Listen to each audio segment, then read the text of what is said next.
Habari, karibu tena kwenye chaneli yetu, na kama ndo mara yako ya kwanza, tafadhali subscribe kwa kubonyeza kitufe chekundu, lakini vile vile usisahau kubonyeza kikengele ili kuweza kupata taarifa kila tunapoposti video mpya. Kumbuka tu, tunaposti video mpya kila siku ya Jumanne, Alhamis na Jumamosi. Na leo tunaenda kupika pishi la keki.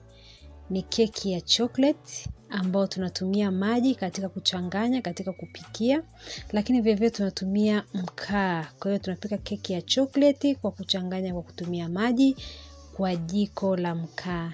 Ni keki rahisi sana kuipika, recipe zake ni rahisi mno, ni keki tamu, imechambuka vizuri, ladha yake ni nzuri sana. Tafadhali ungana nasi kuanzia mwanzo mpaka mwisho. Kwa mahitaji, utahitaji unga wa ngano robo kilo. Robo kilo ni sawasawa na vikombe viwili vya chai.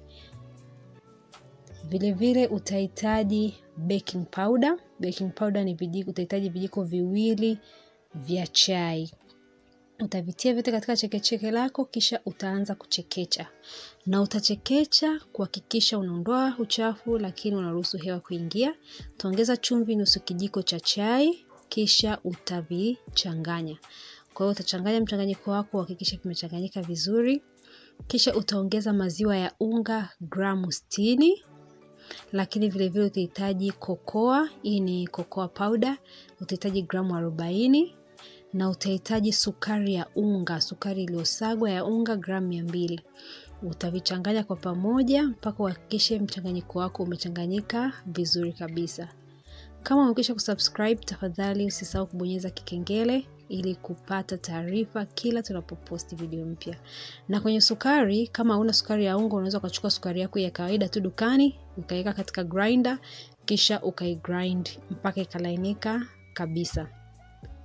Utachukua bakuli lako lingine, kisha utaongeza mayai 3 na haya yawe mayai makubwa. Kisha utaongeza vanilla kijiko kimoja cha chai. Na mayai haya usiwe umeyatoa kwenye friji, yawe ni mayai 3 makubwa.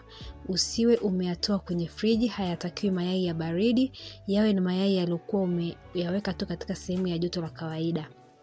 Kisha utaongeza maji mils 280, yani ni robo lita, alafu unaongeza kidonyo kama vijiko 3 au 4. Utaviongeza katika mayai yako huku ukiendelea kuchanganya. Unakuwa unaongeza kidogo kidogo, unaendelea kuchanganya, unaongeza kidogo kidogo ukiendelea kuchanganya.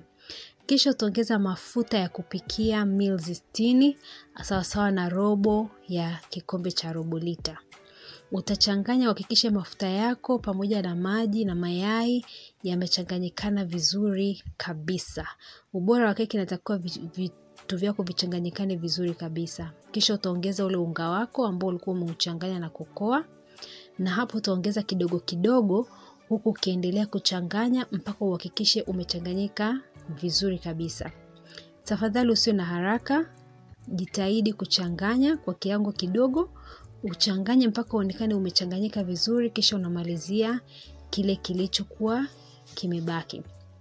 Utaendelea kuchanganya mchanganyiko wako, uhakikishe umekuwa soft kabisa, hamna vibonge bonge, hamna unga mkavu ambao unaonekana, yani wote umebadilika, umekuwa katika style ya umeloa kabisa katika hayo maji hayo, na hamna vibonge bonge, yani umekuwa smooth kabisa. Ndio standard nzuri ya maandalizi yako ya unga. Hiyo itakusaidia unga wako, keki yako ije kutoka vizuri na ikiwa imechambuka katika hali nzuri kabisa. Kisha utachukua chombo chako cha kuokea, kama ni sufuria, kama una baking tins, aina nyingine yoyote ile, sio lazima ya duara, kama una design nyingine yote ile utachukua. Kisha utapaka mafuta, kama una blue band unaweza kama ukapaka blue band. Hauna blue band, una mafuta ya mengine tu kupikia kawaida, utachukua na yenyewe utapaka kidogo kwenye chombo chako chote. Kisha utanyunyiza unga, na unga hunyunyizi mwingi, hapo utanyunyiza unga kidogo tu, na lengo lako ni kuhakikisha ule unga unauzungusha kote kwenye chombo chako ili kusaidia utakapokuja kupikia keki yako, utakapokuja kutoa unga huo usinganganie. Utatoa ile unga mwingine wote ambao umebaki, kisha umezungusha, utamimina ule uliobaki kwenye kifaa kingine. Kisha utachukua ule mchanganyiko wako na kuumimina katika kopo lako. Utamimina mchanganyiko wako wote mpaka uhakikishe umeshilia. Huna haraka sana, utamimina tu taratibu, uhakikishe mchanganyiko wako wote umeingia katika chombo chako. Kisha utagonga gonga baking tin yako ili kuondoa hewa ambayo iliingia wakati wa kuchanganya, lakini hewa ambayo vile vile iliingia wakati wa kumimina. Utachukua sufuria yako nyingine ambayo utaweka katika jiko lako la mkaa ulilowasha angalau kwa dakika 1 au 2 ili ipate joto. Kisha utadumbukiza hiyo baking tin, ule mchanganyiko wako katika sufuria yako ambayo ilishapata joto, kisha utaifunika. Na ukisha ifunika utategulia sufuria yako pembeni na kuweka mkaa juu ya mfuniko.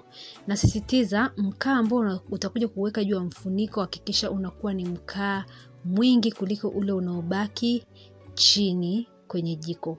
Na hapa kingine ni kwamba kama sufuria yako ina kina kirefu zaidi na ile ya kuokea ni ndogo yake, inamaanisha utaweka mkaa mwingi zaidi kwa sababu kutakuwa kuna kina sana kufika chini. Na ukiona mkaa wako ni kidogo hujatosheleza, unaweza kuongeza mkaa ambao ni mbichi kwa juu ambao yani haujawaka ukuwasha, lakini na kwenye jiko lako unaweza kaongeza mkaa ili usije ukapungukiwa na mkaa wakati wa kupika. Na ukiona kama haukushika vizuri, usifunge mlango wa jiko, usifunge mlango wote wa jiko, utabakiza kidogo. Na utaoka kwa dakika 35 mpaka 45. Kwa wale ambao hampendelei kutumia mkaa, unaweza kutumia oven yako, utaoka kwa nyuzi joto 180 mpaka 350 kwa dakika 35 mpaka 45. Kisha utafungua, utaangalia kama imeiva kwa kudumbukiza kisu au toothpick, uhakikishe kinatoka kikavu na kisafi, yani hakina mnato wa mavyakula, yani wa unga kwamba unga wako wote umekauka. Na kwa mfano ukidumbukiza kisu chako ukakuta bado hakijatoka kisafi au kilichokauka, utafunika tena na kuacha keki yako iendelee kuiva ndani ya dakika 10 mpaka 15. Na hatimaye utafungua tena na kuchomeka kisu mpaka uhakikishe kisu chako kinakuwa kikavu. Utatoa keki yako, kisha utaiweka katika sehemu yako, uiache ndani ya dakika 15 ili ipoe kwanza. Baada ya dakika 15 utachukua kisu chako na kupitisha kwa upande wa ubavuni mwa keki yako ili kuweza kuipa urahisi wakati ukiwa unaitoa kwenye baking tin yako. Kwa hiyo utafanya hivyo, kisha utaitoa kwenye baking tin na kuihamishia sehemu nyingine. Ukiangalia keki yako imekaa vizuri, kopo lako limetoka vizuri. Hii ni kutokana na yale mafuta tuliyopaka na unga imesaidia ijashika. Muonekano wako ni mzuri, imeiva vizuri, ina sponge. Kwa kweli ni nzuri sana. Ukiangalia muonekano wake ni mzuri, utaiweka kwenye waya, kwenye rack kwa dakika chache ili ipoe kabisa. Kama hapa nimekuletea tena wakati nimeshatoa kwenye reki, imepoa vizuri. Ukiangalia inavutia, muonekano wake ni mzuri, haijaungua.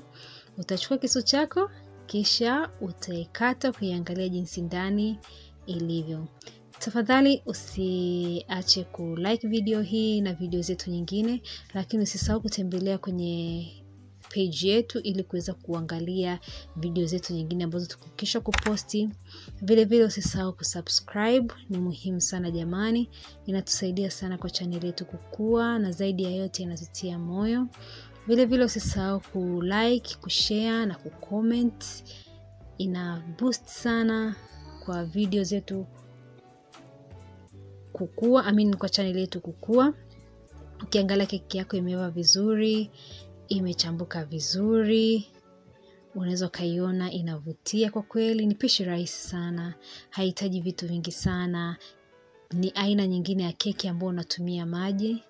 Najua ni sio common sana kwa kutumia maji katika upishi wa keki, lakini hii ni aina nyingine, ni nzuri na rahisi sana.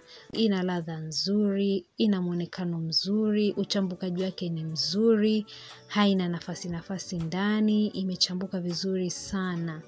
Tafadhali usisahau kujaribu pishi hili, ni rahisi, najua utalipenda. Lakini hata ukisha kumaliza kujaribu, unaweza kutuachia komenti yako kwenye sehemu ya comment jinsi kwako ilivyokuwa.